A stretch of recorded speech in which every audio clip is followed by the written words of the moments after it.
Bonjour à tous, bienvenue sur Le Point Sport. Aujourd'hui on se retrouve pour un avant-match de PSG Bayern. Donc dans cette vidéo nous allons séparer en 4 points: physionomie, composition, facteur X et enfin mes pronostics. Donc dans la partie physionomie on va voir un petit peu l'état des lieux des blessés au PSG et l'état des lieux des blessés au Bayern. On va également voir la finale de Ligue des Champions de l'année dernière et l'état de forme des deux équipes. Donc on va commencer par le PSG. Ils ont affronté récemment Lille et ils ont perdu 1-0, c'est un revers grave. Et le PSG se retrouve deuxième de la Ligue 1 avec 3 points de moins et un goal average qui reste supérieur. Donc on voit une équipe qui est assez fébrile avec beaucoup de blessés, des blessés réguliers, des cas de Covid. Donc c'est assez inquiétant, faut bien le dire. C'est pas le PSG qu'on voyait l'année dernière, le PSG cette année n'est pas rayonnant. Mais il y a quand même des raisons d'espérer, comme vous allez le voir dans la partie avec le Bayern. Le Bayern est le vainqueur de la Ligue des Champions de l'année dernière. C'est un ogre, donc on appelle ça l'ogre bavarois. Ils gagnent tout, ils réussissent tout. Ils gagnent la Bundesliga en battant Leipzig qui était les deuxièmes, d'une courte tête 1-0. Ils avaient un joueur Lewandowski exceptionnel qui allait égaler le record de Gerd Müller. J'irai pas jusqu'à dire qu'ils sont dopés, c'est possible, il n'y a pas forcément de grosses preuves. Mais voilà, c'est vrai que cette équipe est exceptionnelle. Et face à cette équipe, le PSG va devoir tout donner s'ils veulent espérer l'emporter. Donc le passif, en effet, l'année dernière il y a une finale de Ligue des Champions qui a été remportée par le Bayern 1-0. Mais on sait aussi que le PSG a eu des occasions, comme Mbappé devant les cages qui l'a bien raté. Le match c'était pas forcément joué à grande chose. Le milieu on s'était fait manger, en défense on avait été plutôt bon et il y avait des trous. Ce sera probablement la même chose cette année avec le Bayern où il risque d'y avoir des trous en défense et il faudra les exploiter. On a des joueurs qui sont capables de le faire. Le retour de Neymar, Mbappé, peut-être Di Maria, vous allez le voir dans la compo. Et une équipe plutôt puissante. Donc maintenant on va passer à la compo. Donc la compo, on va commencer par le PSG puis le Bayern. Donc l'état des lieux, il n'y a pas Verratti, il n'y a pas Paredes, il n'y a pas Florenzi, pas Kurzawa. Donc ces joueurs là sont absents, blessés, cas de Covid, positifs ou suspendus, c'est le cas de Paredes. Donc c'est vrai que du coup il nous manque toute notre charnière au milieu, c'est assez grave, même si bon on sait que Paredes n'était pas très bon dans l'adversité, il a jamais été spécialement bon de se dégager du pressing, c'est plutôt la personne qui est capable de trouver des bons décalages. Et là ce qui est beaucoup plus inquiétant c'est l'absence de Verratti qui est notre maestro, c'est notre meneur de jeu, c'est aussi notre meneur de jeu en retrait, c'est lui qui est capable de se dégager du pressing, c'est lui qui trouve les bonnes relances, c'est lui qui est toujours haut dans le banc. C'est lui vraiment qui est notre métronome et son absence risque de faire beaucoup de mal. On a également l'absence de Florenzi, alors ça serait pas forcément grave si on avait un défenseur latéral en remplaçant, sauf que c'est pas vraiment le cas. Kerrer c'est une catastrophe, je suis dégoûté de le voir jouer, mais en même temps il n'y a pas le choix. Et Kolan Dagba est beaucoup trop frêle, il est assez irrégulier, c'est dommage. À gauche, l'absence de Kurzawa est pas forcément gênante parce que Diallo réussit très bien en ce moment à se faire une place dans l'équipe. Donc Diallo, il a su vraiment s'imposer en tant que latéral gauche du PSG.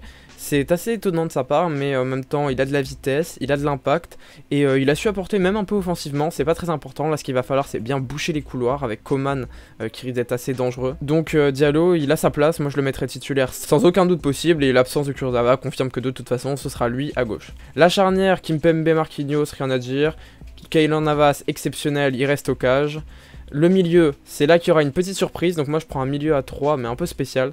Je mets Gay et Danilo. Danilo revient bien, il a de l'impact. Alors en effet il est lent, il est pas technique, mais en même temps on n'a pas d'autres remplaçants. Ander Herrera je le trouve vraiment inconsistant. Il est trop souvent blessé, ce qui fait qu'il apportera beaucoup trop peu de rythme. Donc vraiment je ne le mettrai pas du tout titulaire. Et la spécificité en numéro 10, je ne mettrai pas Rafinha comme beaucoup de gens. Moi je vais mettre Di Maria, car il a déjà joué sous Tourelle en numéro 10. Je trouve qu'il est bon, il fait des retours défensifs. Il est plus forcément aussi rapide qu'avant, donc pour jouer sur les ailes c'est assez compliqué. Il est toujours aussi bon au niveau de la vision de jeu, il est capable de se ressortir du pressing et surtout il fait des retours, il fait des très bons retours. Et c'est pour ça que entre Rafinha et Angel Di Maria, je trouve quand même que Di Maria a une meilleure patte et serait probablement un très bon numéro 10. Je ne veux pas de Neymar en numéro 10, il a trop d'impact et comment dire, Neymar a trop de virtuosité pour qu'on le mette en numéro 10, il risquerait de trop défendre, trop reculer, et lui ce qu'on le veut c'est vraiment sur le côté, en intérieur, qui puisse repiquer, avec Mbappé en buteur et Moiskin à droite, car Moiskin est capable de tout donner, il est capable de revenir et il va permettre d'épauler un peu Kerrer. Et sincèrement c'est un joueur qui nous surprend beaucoup positivement, et voilà, moi c'est mon 11. Et en effet pas de Rafinha, je l'aurais bien mis. Mais le truc c'est que Rafinha en ce moment il n'est pas accepté par Pochettino, et c'est vrai que ça me paraîtrait plus logique de mettre Di Maria en numéro 10. Donc du côté du Bayern, je vais pas trop m'étendre parce que c'est pas vraiment l'équipe que je suis, donc voilà. Probablement Soule, Boateng, Lucas Hernandez, Pavard.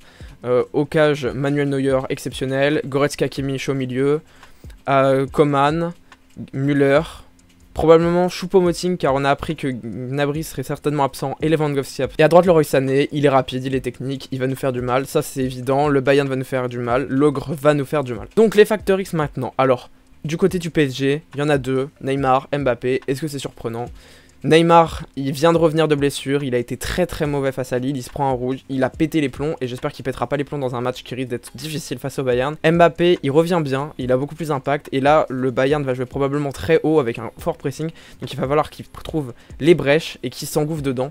Donc Mbappé va faire du bien, la connexion Neymar-Mbappé va être primordiale, il va falloir que Neymar ne redescende pas trop, il va falloir qu'il reste en attaque, qu'il aille chercher à faire des différences pour après donner des caviars. Moise Kean, j'attends de lui qui serve bien Mbappé, qui donne tout, il n'y a pas besoin qu'il soit hyper technique, il n'y a pas besoin qu'il soit hyper agile, ça on a déjà des virtuoses à côté.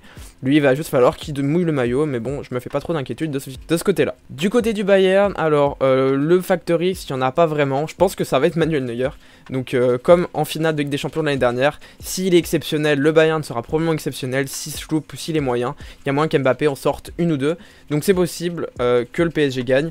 Sincèrement l'absence de Verratti, l'absence de Lewandowski et Gnabry a complètement rebattu les cartes de ce match, donc je vois bien un 60-40 quand même pour le Bayern, mais le PSG est tout à fait capable de sortir des grands résultats. 4 ans au match aller du Barça là où tout le monde les voyait perdre, et finalement un mauvais match au Parc des Princes là où on les voyait tous réussir une grosse prestation. Donc mon pronostic maintenant, je vois un match nul 2-2, voilà, je suis probablement pas optimiste, vous savez je suis supporter parisien donc forcément je les vois pas se prendre une déculottée, mais si le PSG fait un mauvais match, s'ils se font manger au milieu, il y a tout à fait moyen qu'il y ait 3 voire 4 buts et potentiellement 2 à 3 buts d'écart. Donc sincèrement il va falloir que le PSG donne tout, il va falloir qu'il mouille le maillot, aucune erreur de concentration, Kehrer attention, il va falloir aussi que Danilo soit assez technique pour se sortir du pressing, et il va surtout falloir compter sur un très grand Mbappé et un très grand Neymar. Merci, n'hésitez pas à partager les vidéos, à la liker, on a un compte Twitter, donc c'est Mediasportif le.sport, c'est la nouvelle version de la chaîne, donc désormais il n'y aura plus que des vidéos un peu FIFA et surtout des vidéos sport d'analyse plus complètes que sur notre compte Twitter. N'hésitez pas à les regarder, je le redis encore, il sera dans la description. Merci beaucoup, au revoir.